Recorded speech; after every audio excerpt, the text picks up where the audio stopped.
Hey guys, TommyBoy601, and today I want to take a look at original Xbox backwards compatibility being brought to the Xbox One and some of the best games you can play on it. So stay tuned and we'll see what fun games are on there now.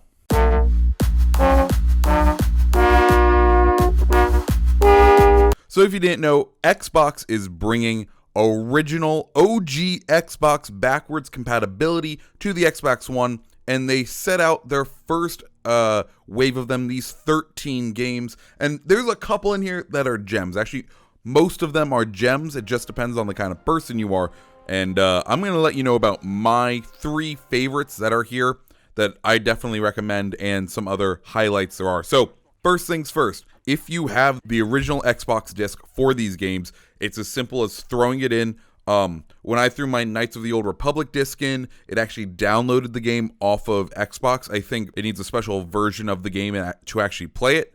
That's why I think only 13 are coming out, or maybe it downloaded the emulator. I don't know. It downloaded the game off of Xbox Live, and I was away and playing in less than a couple of minutes.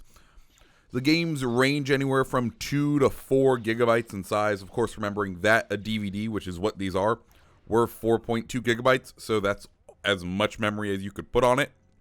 My 3 favorite games. First off, Knights of the Old Republic, BioWare. If you were disappointed by, say, Mass Effect, or you like Star Wars, and you've never played this game before, pick it up.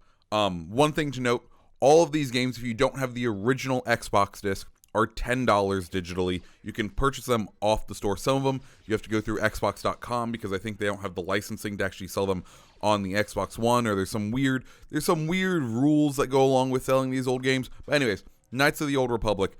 Think of this. First off, it won a ridiculous number of Game of the Year awards the year it came out, and rightfully so. It is probably one of the best RPGs ever. I have never played it all the way through. When I got my 360, I had heard so many good things about it. I picked up Knights of the Old Republic, never ended up getting through it. Then my roommate had heard that I never played it, bought me the game on Steam just so that I could play it. Still didn't play it there. But now that it's on my Xbox, and I just have to throw in my old disc that I had from years ago, I'm slowly working my way through it. And what I can say is, oh my goodness, this game is phenomenal. You know, the graphics don't hold up, but they are surprisingly good for a game that came out so many years ago. And these games, it's mostly all about gameplay, and that's the thing. These original Xbox games, they aren't going to hold up. So if you're going to buy one, it's based on a sort of gameplay that you don't get anymore. You're looking for that, and this is definitely something that you should just play. Like, it's $10 and it is a 20, 30, 40, 50, 60 hour RPG. It's a full RPG experience from BioWare with an amazing story. It's kind of what made the name of BioWare almost. Okay, next game. Sid Meiers Pirates. So, I know if you have an Xbox, you're probably already looking at Sea of Thieves, and this is like a precursor to Sea of Thieves, but not really. You gotta be a pirate. It's a lot of fun. I purchased this game way back when I didn't own a computer. I bought it and I played it on my mother's laptop, and it couldn't play it, and I was so disappointed. And then I got my 360 and it was on there, so I digitally purchased it back years ago. Loved playing it on my 360, and then the fact that they're bringing it here, it's phenomenal. You basically start off with a little pirate ship, and you get to go, and you can either like sink other ships and steal their cargo, or board them and sword fight them, and you talk to different towns and you sail around the Caribbean. It's a lot of fun. Like, if you like Pirates of the Caribbean, if you just like pirates overall, this is a fantastic game, and there's no other games really like this right now. So once again, it's that thing of it's gameplay that you don't get on a regular basis, and Sid Meier's Pirates is that. Like, what other game do you get to sail around the Caribbean pretending to be a pirate other than, of course, either Assassin's Creed Black Flag, but you don't get to keep the ships you board, or soon to be Sea of Thieves. Now, the last game of these is Psychonauts, and oh my goodness gracious, do I love Psychonauts. Like, I played it when it was on the PS2, and loved it so much.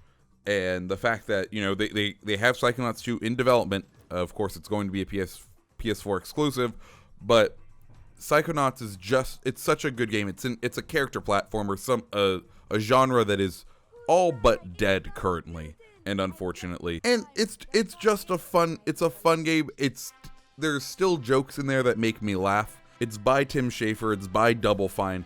The writing and the humor is just fantastic in it. And overall, like, if you have never played Psychonauts, it's completely worth the pickup. The gameplay and the mechanics hold up. The graphics do get a little rough, and it did get a little chuggy, which was kind of interesting. I didn't expect it to chug so much. In certain sections, like there's one section, I was streaming it last night, and there's one section that chugged really bad in just a random open world area, which was kind of unusual, but it did all work out, and I still love this game. Now, those are 3. There's 10 other games that are on here, some other highlights that are in here. Crimson Skies, you're going to get drawn to. Now, you do have to remember, Crimson Skies, it had Xbox Live compatibility, but those servers are gone, so there's no longer the multiplayer that made Crimson Skies so great. But if you're looking for a flight game, there's not many out there on the market right now, and the single player in that is pretty decent. Also, Prince of Persia, another platformer, something we don't get very often, and it was revolutionary at the time, and you may want to go back just to play it because it was so revolutionary. And the final game that I would absolutely recommend that is on this list is Black. Is a first-person shooter that was probably one of the best shooters of its time, if not the best shooter of its time. Things blew up. It had destructibility.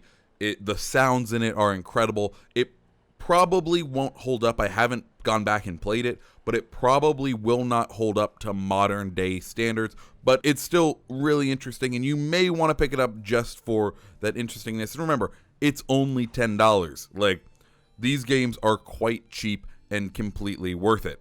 So yeah, guys, those are my recommendations. That's my kind of OG Xbox compatibility first look preview kind of review games you should pick up sort of thing. I know that's a long name in the list, but yeah, guys, let me know down below which games are you planning on picking up and why. My name is TommyBoy601. I hope you have a great rest of your day. See ya.